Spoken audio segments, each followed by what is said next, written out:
Alors, la thérapie CAR-T est une thérapie assez révolutionnaire.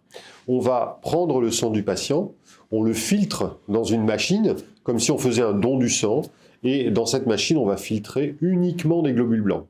Et les globules blancs que l'on cherche à recueillir sont les lymphocytes T du patient.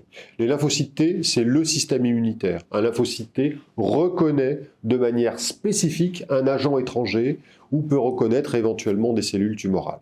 Quand on a pris ces lymphocytes T dans un process assez complexe qui nécessite de la haute technologie, ces lymphocytes T, on va leur faire exprimer à leur surface une molécule qui va reconnaître spécifiquement la cellule tumorale. Quand on va réinjecter les CAR-T par une perfusion toute bête qui dure quelques minutes, les CAR-T circulent dans le sang et vont reconnaître spécifiquement les cellules anormales, les cellules tumorales et les détruire.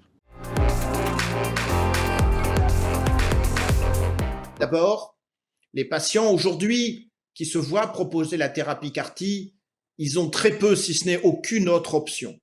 Et en ce sens, c'est évidemment un espoir, c'est évidemment une chance, c'est évidemment le rêve de continuer de vivre. La deuxième chose, c'est que les CAR-T, c'est une thérapie, si elle marche longtemps. Et donc les patients, ils savent qu'ils vont être tranquilles longtemps.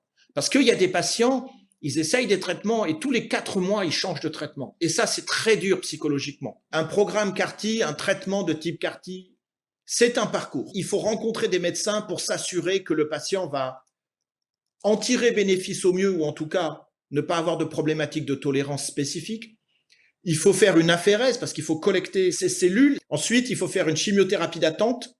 On utilise le terme de bridging thérapie, la chimiothérapie qui fait le pont entre l'aphérèse et la réinjection. Ensuite, il faut faire une dernière visite avant la réinjection, une chimiothérapie de lymphodéplétion pour éviter une forme de rejet du CAR-T par le corps humain. Et puis la réinjection du CAR-T et puis le suivi post-CAR-T. Et donc, comme il y a plusieurs étapes, on parle de parcours. Nous avons toute une équipe pour pouvoir faire du CAR-T.